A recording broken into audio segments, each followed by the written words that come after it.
Hello and welcome, Richard here. I'm going to give you a short intro because it'll explain what I'm doing here, okay? If you've seen it before, just skip to the question.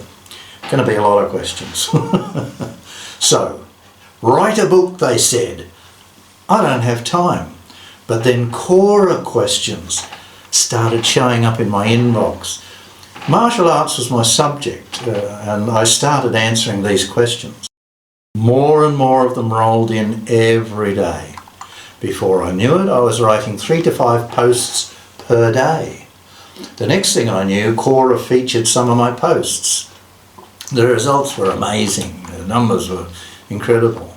But as time went on, I grew weary of the questions. Some were really juvenile, some were people placing trick questions only to ambush me on the answers. And I came up against a couple of nasties. Then there were senseless martial art questions. Tons of them coming in. These were robot generated and others were asking for UFC predictions and the like.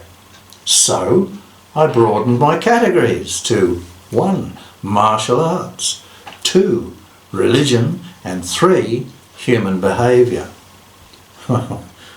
They poured in, especially the religious ones. 2 million views on just one answer. So, long story short, I had so much material, I turned them into books. And then one day I thought, these would be good on film. I'm sure people would enjoy it, and I would be able to pass on some gems of knowledge which few people seem to be aware of. So there's a lot of good stuff. So welcome aboard, and let's tackle our first question. It's a Wing Chun question. Is Wing Chun effective in street fights, or does it primarily have practical use in tournaments and competitions?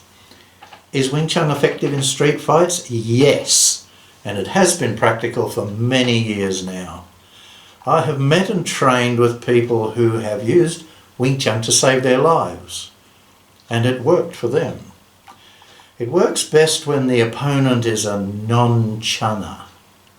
Most martial arts, including Wing Chun, were designed to counter or take care of, if you like, a problem. And to achieve this, they had to develop techniques and strategies which were the opposite of the arts which were used against them at the time.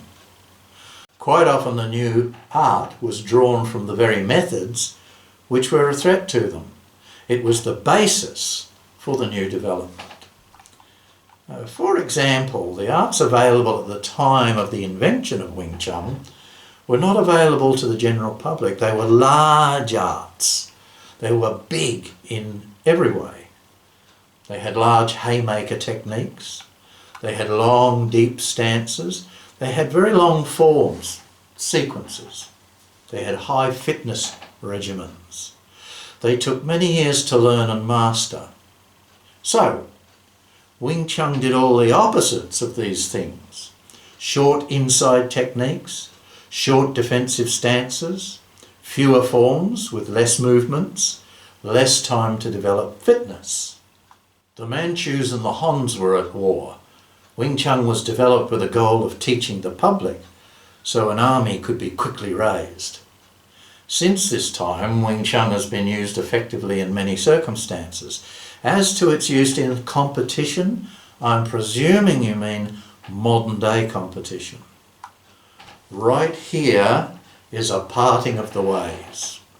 Wing Chun was never designed or intended for use in competition of any sort, and is completely unsuited to such endeavours. This is why people are so confused. Their lives are saturated with questions about UFC, MMA, rings and octagons. They wonder who will win which fight, who has the best weight to power ratio, who is better on the floor, who is better standing up.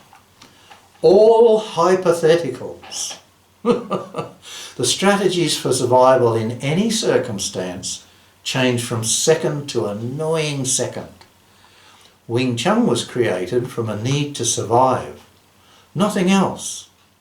So, thanks for reading, thanks for watching, and thanks for the question. Till we meet again, you take care.